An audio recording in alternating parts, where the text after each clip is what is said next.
Hola preciados estudiantes, el día de hoy estamos nuevamente en el aula de cuarto de primaria. Vamos a avanzar un tema del campo de comunicación y lenguajes y el tema llevará por título Lectura y escritura de cuentos.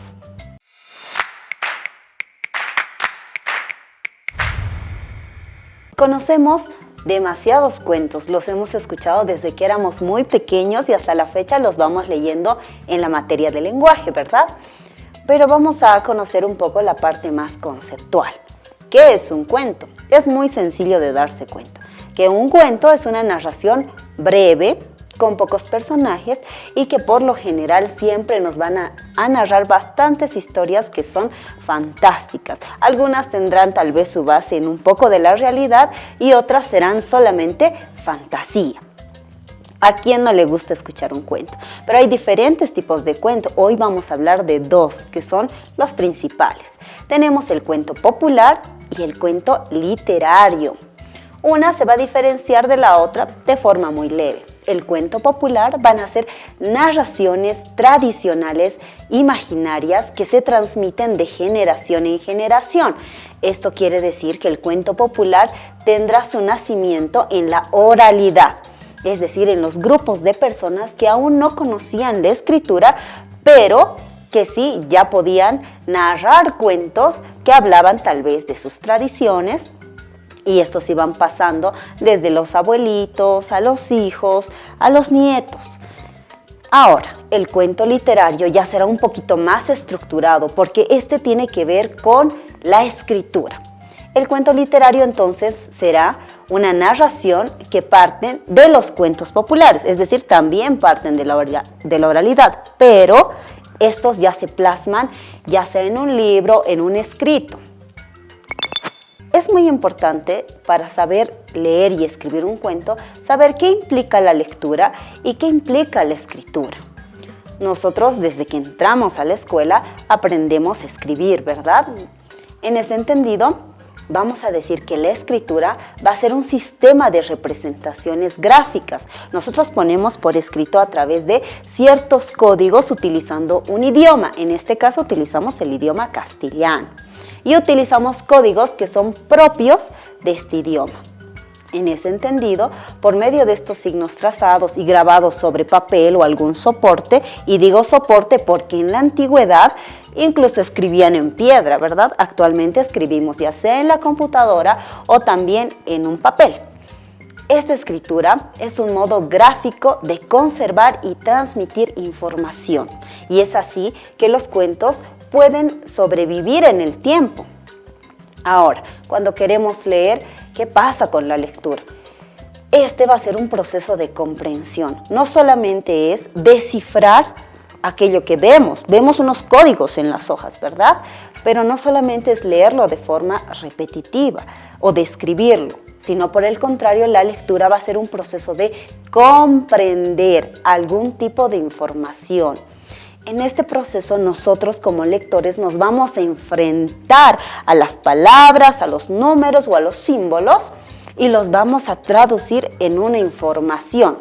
Dentro de nuestra mente, esta mente empieza a trabajar, traduce esta información, la decodifica como si fuera una computadora muy inteligente y a través de eso aprendemos. Ahora, ya que sabemos que es muy importante saber escribir, saber leer y comprender, tenemos que proceder también a producir. ¿Cómo producimos un cuento? Tenemos que saber que nuestros cuentitos tienen tres partes muy importantes: un inicio, un nudo y un desenlace. El inicio también es llamado principio del cuento. Cuando nosotros empecemos a redactar nuestro cuento, empezamos con una frase, ¿verdad? Un conector. Había una vez. Muchas veces utilizamos esa frase, pero puede ser cualquier otra.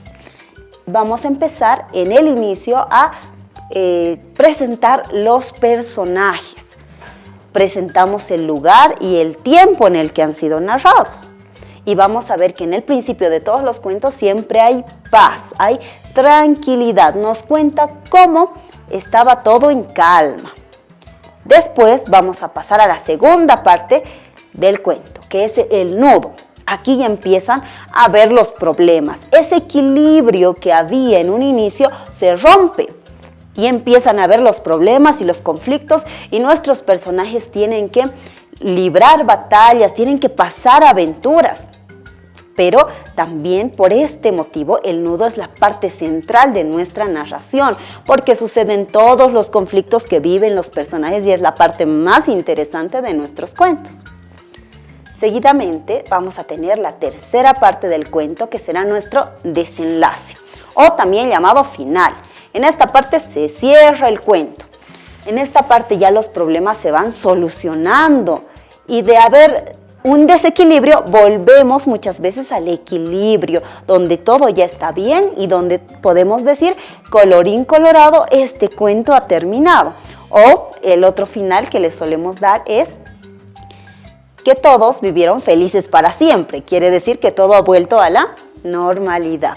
En muchos casos también en nuestros cuentitos podemos escribir una reflexión para que el lector pueda ver más allá del cuento, es decir, qué enseñanza nos deja el cuento. Ahora vamos a escuchar un cuento que titula El fruto del trabajo. Atentos. En la hermosa tierra de Camargo había una vez un campesino amante de la tierra y de su trabajo. Ya era anciano y no era rico, pero trabajando duro había logrado comprar una hermosa viña que le proporcionaba lo suficiente para vivir sencillamente con su familia.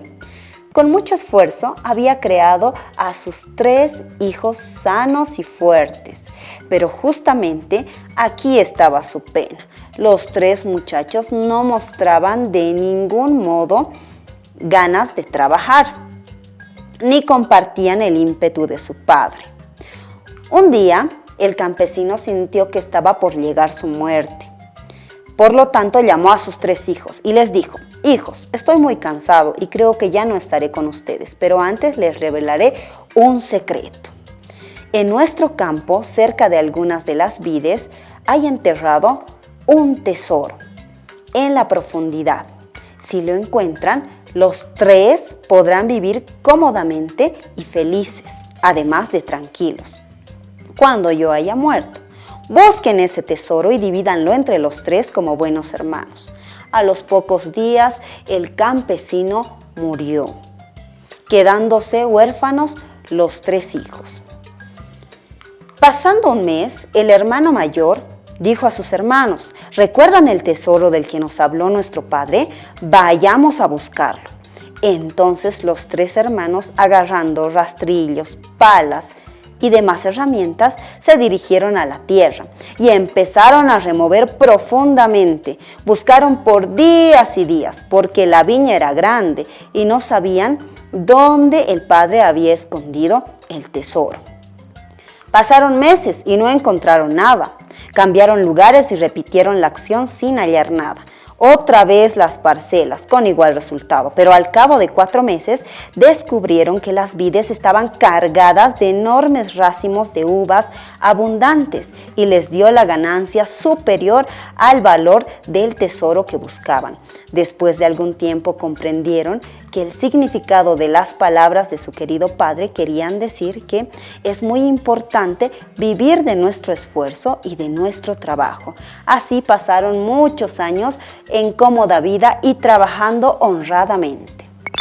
En el anterior cuento hemos podido ver el principio, nudo y desenlace de nuestro cuento. Con esto hemos terminado la clase del día de hoy. No se olviden revisar los textos de aprendizaje del Ministerio de Educación. Conmigo será hasta una siguiente oportunidad. Hasta pronto. Educa Bolivia 2021, año por la recuperación del derecho a la educación. Bota la basura en su lugar. Educación para proteger la vida. Cuidemos el medio ambiente.